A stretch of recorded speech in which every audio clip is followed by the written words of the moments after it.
rock stars of Python. This is Prof G, and it's time to make some noise. We're going to connect a simple speaker with an audio plug to a Raspberry Pi Pico. You'll see we can do this with alligator clips. No special barrel-style audio receiver jack is required. And you'll see that you can use the same technique with headphones that contain this type of plug. Then we're going to learn how we can play both WAV files and MP3 files. We'll get some tips on setting up audio files for playback in CircuitPython, and we'll have some fun challenges where you can use your skills to hear encouragement from perhaps the galaxy's greatest teacher. And along the way, we'll get more practice with a debounce button, and we'll learn how to write shorter code using the ternary operator. So Python Padawans, let's code! In this tutorial, I'm using a speaker with its own power source, and that prevents us from having to mess with additional speaker power, amplifiers, and other things that make the build more complex.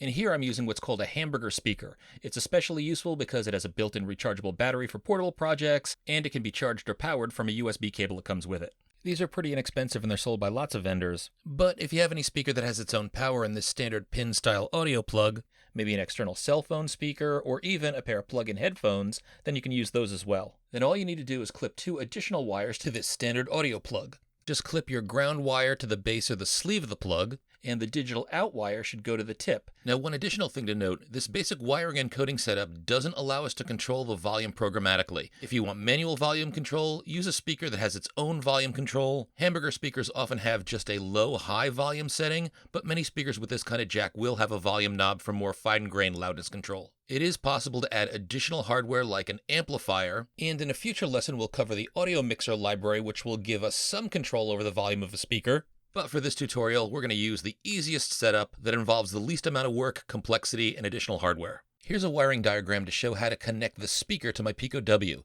Now I'm using 2 alligator clips with a pin at the other end. The tip of the speaker's plug clips to the wire I'm using for audio input. The other end goes to any of the Pico's GP digital pins. And the ground wire clips to the base or sleeve of the audio plug, and that can go to any of the Pico's ground pins. Now remember, there's no power in this build because I'm using a speaker that has its own built-in power supply. This hamburger speaker has a built-in rechargeable battery, and it can also plug into a USB port for continuous power. If you're using the wiring scheme I'm showing in this lesson, for most decent audio output, you will want a speaker that's got its own power source. You can also use headphones with a standard audio plug, although if you can't override stereo to mono, you might only hear audio through one ear. So to play a sound file, we first need a sound file on our board. Now I've got some sounds for us to use at this URL, bit.ly/circuitpython-school-files. This is an open Google Drive, so just right-click or 2-finger click on the sounds folder and select download, and it'll either go to your downloads folder, or my browser asks me where I want to save it, I'll save it to my desktop. Then find the sounds folder you just downloaded and open it up. Now, unfortunately, if you've been following along with these tutorials, you probably don't have enough space on your Pico for all of these files. In the setup video, I asked you to use lots of different library files. Now, if you know you're not going to be using a library file, you can actually delete them temporarily and then add them later on when you need them. But what I'm going to do instead is just use one of these files. So I'm going to head over to my Pico. Remember, that's the CircuitPy drive, and I'm going to create a new folder on CircuitPy named Sounds, all lowercase. To do that in the Mac, you just right-click or 2-finger click and then select New Folder. Remember, we're calling this Sounds, all lowercase. Then I'm going to drag the file wand.wav from the folder that I downloaded into the new sounds folder on my Pico. If you've done this right, you should have a folder called Sounds on your CircuitPy volume with a file called wand.wav inside of it. Now, if you want to set up your own sound files, know that CircuitPython expects WAV files saved with the following specs. They need to be mono files, not stereo. Now, files should be saved as 22 kilohertz and saved as 16-bit files. Now, for a newbie or even an experienced user, those terms might not be familiar, but fear not. If you want to convert an audio file to this format, you can download the free Audacity software. It's available for both Mac and Windows, and here's where you'll find the settings to convert the files to the format I just explained. So if you open Audacity, stereo down to mono is under the tracks menu. You'll use a menu in the lower left-hand corner to convert down to 22 kilohertz. That'll be listed as 22,050. Then the file menu will let you export the file as a WAV file, and the box that pops up should allow you to select the 16-bit format. Just know that you don't have a lot of storage on most CircuitPython boards. Most boards have 2 megabytes max, and that includes your CircuitPython programs, so you'll want to make sure that your files are small. There are some add-on boards that will let you store larger files. I'll also have a tutorial on my channel on how you can add additional hardware to add a micro SD card for additional gigabytes of extra storage in your Raspberry Pi Pico board. Look for that in the playlist on my YouTube channel. If it's not there yet, it will be soon. Now, to write code to get our wired speaker to play our sound file, we first import the libraries we need. board from Audio Core, we're going to import WAV file. Note how this is capitalized. And from Audio PWM-IO, we're also going to import PWM audio out as audio out. So that'll get the PWM audio out class from the Audio PWM-IO library, and it'll let us refer to that in our code as the name audio out. Also, make sure you get these capitalizations right too. Now, for those of you that have worked with our earlier tutorials on the Circuit Playground Bluefruit, we use these same import statements. But here's where we write even less code than we did with the CPB. There were 4 extra lines of code that we had to enter on the CPB to set up the internal speaker, but here all we need to do is create an audio out object passing in the name of the pin that's connected to the tip of our speaker's audio jack. For me, that's board.gp14, and I'm going to name the object that's created here simply audio, all lowercase. But now, very important, you also want to make sure that you set the path as a string that contains the name of the folder that holds your sound files on your Pico board. So for us, that's just sounds, followed by a slash. Remember, strings are always in double quotes. And then we have our standard play_sound function that we used in the Circuit Playground. And if you're new to this, we define our function using the keyword def. The function's named playSound. We're going to pass in the name of the file that we want to play. So we can see how we call this in our code. Once the function's set up, we pass in the string wand.wave down here because that's the name of the file that we want to play. And this function is super reusable, so you can copy it and paste it whenever you want to play WAV files on your Pico. But just so you know what's happening here, we open the file at the path, that's the folder that we defined up here, and we RB or read in the binary data from the file at that path with the file name and call that WAV_file. Then we set up a WAV file object using the data that we just read in, and we call this new object WAV. Then we use the audio object defined up here, and we call its built-in play function, its play method, and we use that to play WAV, the WAV file we just created. And the while audio.playing loop just causes our code to hang around and not advance until we're done playing the file. Now, one more thing to note. If you want to do additional things while the sound plays, like animate neopixels or move a servo motor, then you can put code to do that here, replacing the pass statement. Or you could write it as a separate function and just call that function here in place of the pass statement. So let's code this up and see if we can get this magical wand sound playing from our board. So over in Mu, we're going to code up a file to play WAV files from the Raspberry Pi Pico. We're going to import time, board, digital IO, and from Audio Core, we're going to import WAV file. And one more import, we have to, from Audio PWM-IO, import capital P, capital W, capital M, capital A, audio, capital O out, as capital A audio, capital O out. So make sure you get the caps right. And now let's create an audio out object and set a path where our sounds can be found. And we'll do that by saying audio equals audio out, capital A, capital O. And in parentheses, I'm going to say board.gp14 because I've got the wire that's clipped to the tip of my speaker plug plugged into pin GP14. So if you're plugged into a different pin, make sure that you add that pin's name here. Then I'll add the path variable, which contains the folder where our sound files are stored, and that's going to be path equals, and in double quotes, sounds slash. Now, 2 things to remember. 1, you can name the folder that holds your sound anything, but this string needs to be spelled exactly the same as your folder name. I've seen students waste a lot of time on errors because they forgot, for example, to add an S at the end of a folder name, or they got the wrong capitalization. And the second thing to remember is to make sure that you add the slash at the end.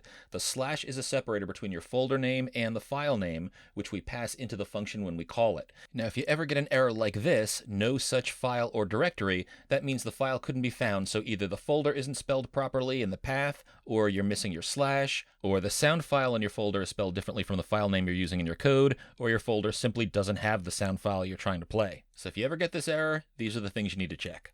Then let's define our playSound function, and this is the same playSound function that we used in our previous Circuit Playground exercises. If you did those, we'll say def space play_sound in parentheses file name. That's the string that we're passing in. Make sure you got a colon at the end. Mu should indent the next line, very important. And then on the next line, with open and in parentheses path plus file name, comma, in quotes RB, close parenthesis, as WAV_file colon. So what this is going to do is it's going to try to open the file name at the path and read in the binary 1s or 0s that make up that file, and it's going to store it in a variable WAV_file. Then on the line below this, and again, Mu should indent here as well, we'll say WAV equals WAV file, capital W, capital F, and in parentheses we pass in WAV_file, the 1s and 0s that we got when we opened the path above. Now what we do here is we turn those 1s and 0s into a valid WAV file, and then down below we can say audio, which is the audio out object we created above, dot play, make sure you say dot play instead instead of .playing. Sometimes Moo tries to trick you into writing .playing. And then between parentheses, pass in WAV, the WAV file we created above. That'll start playing the sound, and then underneath we'll say while audio.playing, then indented on the line below I'm going to say pass. But this is where you can add any code that you want to run while your sound is playing. So if you have LED animation code, put it in here. If you're moving a servo when a sound is playing, put that in here as well. You can also put that code in a separate function and just call the function here instead of the line that says pass.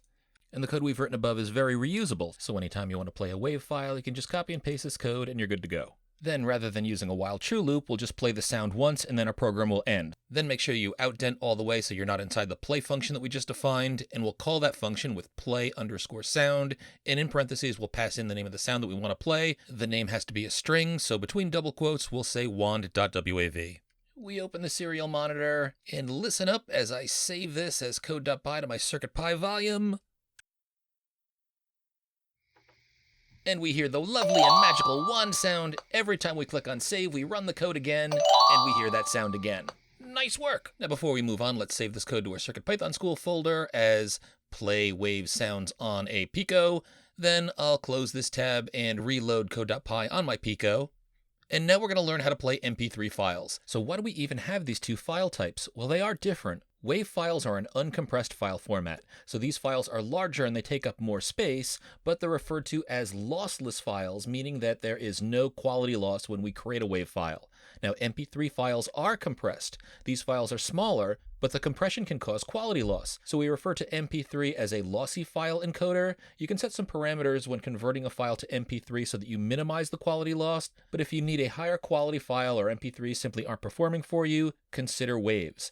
Now, it used to be that we only had access to WAV files, but the patent for the MP3 codec has recently expired, so now anyone can create MP3 files without having to pay royalties. Now before we see how to write code to play MP3 files, let's put some MP3 files onto our board. So first I'm going to open my CircuitPy volume, then open the sounds folder I copied earlier, and I'm going to throw away the wand.wav file that I was using previously. Then I'm going to open the sounds folder that I downloaded from the Google Drive earlier in this lesson, and I'm going to copy over 3 MP3 files. Nice work, encouragement 1 and encouragement 2.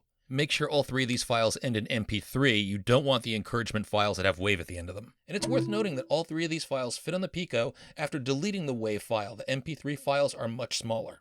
So here's how we work with MP3 files. Now, just like WAV files, you may have to resave your MP3 files with a set of parameters to optimize them for playback in CircuitPython. You want to make sure your file is a mono, not stereo file. Your file should be saved between 16 and 44 kilohertz and between 32 kilobits and 128 kilobits per second. Again, those terms might not mean anything to you, but the free Audacity program has settings for all of this. So stereo to mono can be found in the tracks menu under mix. You can set your kilohertz range in the lower left-hand corner, and the file menu will let you export as an MP3. In the save dialog box that pops up, you can select variable and then set the quality range to between 32 and 128 kbps.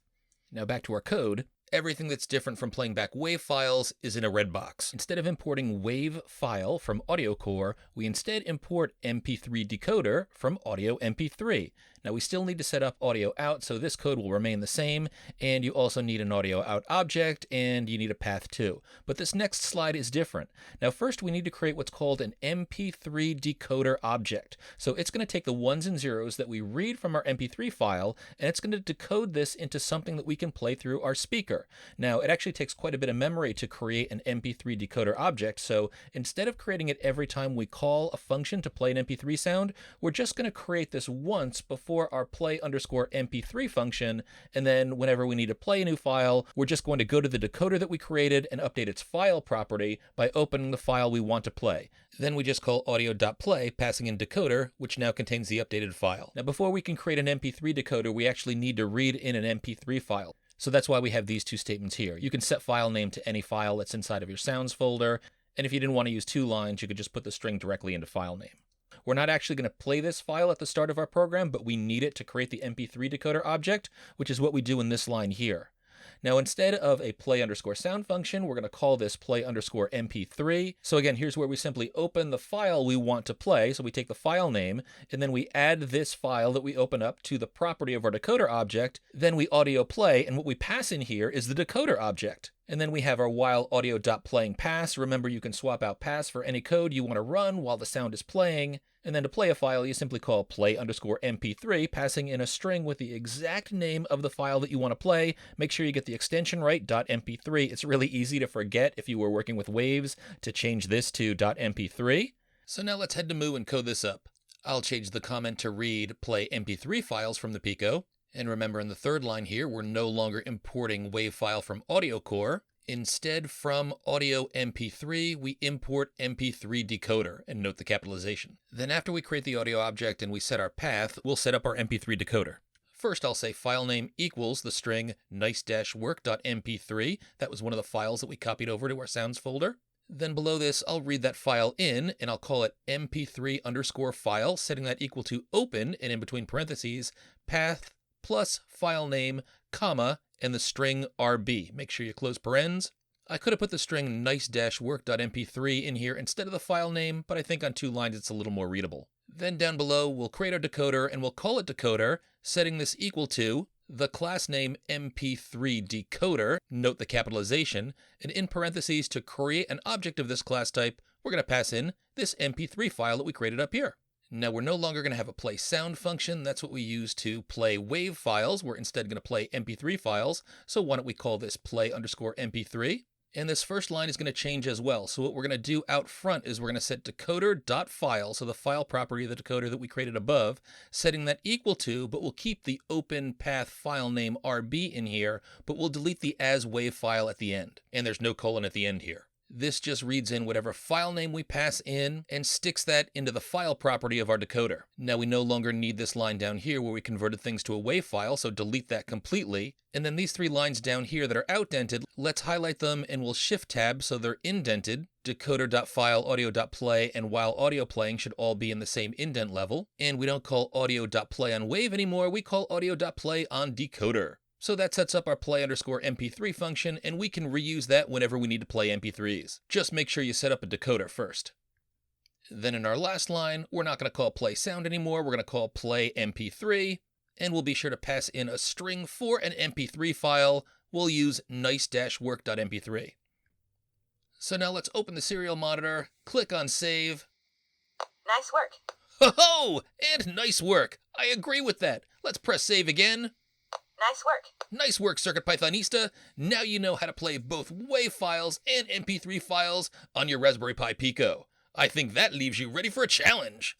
But you know what? Before I attempt that challenge, I'm going to save this code to my CircuitPython school folder, calling it Play MP3 Sounds on a Pico. Then I'll reopen code.py on my Pico. Now here's the challenge. The challenge is to get code advice from an MP3 file, so connect a button to your Pico. I'll use pin GP15, and each time the button is pressed, alternate between playing the files encouragement1.mp3 and encouragement2.mp3. I know you can do it. This isn't a tough one. Pause. Give it a shot. And let's compare answers. So let's head over to Moo, and I could do this without debouncing, but I'm going to go ahead and use debouncing for my button. And I'm already importing digital I/O. I want to make sure that I do that whenever I work with buttons because those are digital input objects. I imported this already, but I don't think I used it in any of my previous code. But from Adafruit_debouncer, I'm going to import capital B button. Then I'll write the code to create a debounced button. First, I set the pin, and I'm going to call this button_input, setting it equal to digital.io.digitaLinout with capital D, capital I, capital O. And I'm going to pass in between parentheses board.gp15, since that's the pin I'm using for my button signal. Then on the next line, I need to set my button input so that it is an input. So this creates a digital in-out object on GP15. Now I need to tell it to use it as a digital in. So I'm going to say button_input.switch_to_input. And in between parentheses, I need to set my pull-up resistor with digital IO dot capital P pull dot and in all caps up. And now I can create my debounced button, so I'm going to call this lowercase b button, setting it equal to capital B button, which is the button class that I imported from Adafruit Debouncer, and I'm going to pass in the button_input digital input that I just set up with a pull-up resistor. So that code creates a digital I/O object at GP15, it sets it to be an input device with a pull-up resistor, and that object is passed into the button class so it can create a debounced button. Now that I've got this set up, let's head down and create a while true infinite loop with while capital T true colon. Now remember, before you can check the button status, you've got to update your button. So I'm going to call button.update, open and close parens. Then if the button is pressed, and we check that on the next line with the statement if button.pressed colon, I'm going to print you pressed me just to make sure that my button is working. Then if file name == equals the string encouragement1.mp3 colon, then on the next line I want to set my file name equal to encouragement2.mp3. Else, I want to outdent that so it's at the same level as my if statement. Make sure you got a colon after else. File name equals the string encouragement1.mp3. So as I go through this, every time the button is pressed, if the file name is encouragement1mp3, then I'm going to change the file name to encouragement2. Otherwise, I'm going to set the file to encouragement1. Then outdent it at the same level as if and else. When that conditional is evaluated, after it's done, I'm going to play_mp3, passing in my file name. Now, in order for this to work, we've got to have something in file name, but remember, we do define file name up here. We start out by putting nicework.mp3 inside of file name. You know what? We're not even using nicework in this program, though. So in case I were to delete that from my sound folder, I want to make sure that I'm only using file names that are relevant for this project. So instead, I'm going to initialize the file name variable with encouragement2.mp3. How come? Well, I got to put something in file name, and the first time I go through here and press a button, I check to see if the file name is encouragement1.mp3. And since it's not, I head down here to the else clause, I set file name to encouragement1. I want to play that file first, and so below this, I play encouragement1.mp3. For the next button press, the file name is equal to encouragement1.mp3, so I change it to encouragement2, and I play encouragement2. Now I still have this play mp3 nice work down here. This line would never get executed because it's outside of the while true loop, but I want to delete that. I don't want that unused code in my program. So now let's open up the serial console and save and try out our program. Code or code not. There is no try. Oh, that sounds like everybody's favorite green sage, Master A Yoda. code monster you have become. Skilled you are. I agree. Code or code not. There is no try. A code monster you have become. Skilled you are. Outstanding! You're playing MP3 files on your Pico. You're alternating between two sounds. Nice work, Code Monster. Now, before we finish up, I want to show you one more Python technique, and that's the ternary operator. The ternary operator is going to allow us to take these 4 lines that I've highlighted here and turn them into just one line. And this is how it works. A ternary operator has 3 parts, hence the name ternary, meaning 3, but it only returns one value. You write it this way. The onTrue part, what you do if an expression is true, comes first. Then you say if the Boolean expression you want to evaluate something that is true or false. Again, if that expression is true, you do what's on the left of the if statement, but if it's false, well, the third part of the ternary operator is the else, and you write whatever you return if the condition is false. So we're going to use this down below to set file name. So I'll write the variable file name and I'll set it equal to, and while we don't have to write this ternary expression in between parentheses, I think it makes our code a little bit easier to read because we know we've got to evaluate what's between these parentheses and put it inside a file name. So for this first part here, if the expression we're about to evaluate is true, I want to set file name equal to encouragement2.mp3. So I'm just going to copy encouragement2.mp3 and paste it in. So that's what file name will be if an expression I'm about to enter is true. What's that expression?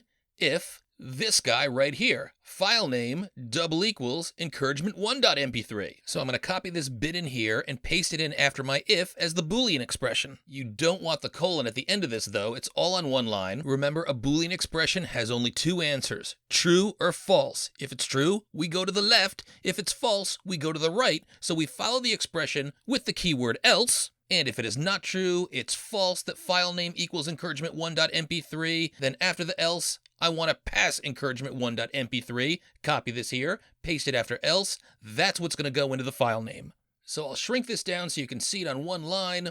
The if clause for the if statement is in the center here. On the left-hand side of the if statement is what we do if it's true. We set file name equal to encouragement2.mp3. And on the right side of the if statement after the else is what we do if it's false.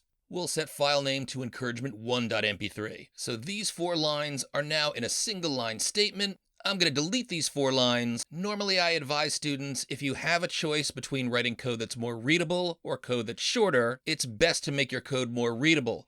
But the ternary operator is pretty common in Python, so you should know how to use it, and now you do, Code Monster. Let's open the serial console again and try out our code to make sure everything's working. Save, no errors. Code or code not. There is no try. Code or code not, there is no try. A code monster you have become. Skilled you are. You are a code monster. Code or code not. There is no try. A code monster you have become. Skilled you are. You're playing MP3s, you're playing waves, you're working with debounced buttons, you're working with the ternary operator. Why don't we save this to our CircuitPython school folder as MP3 from Pico with debounced button and ternary operator. Then I can close this up, then reload code.py on my board. This way I'll make sure I don't make any changes to the file that I just saved. I hope you are feeling like a CircuitPython Jedi. Now go use the Force to make something awesome.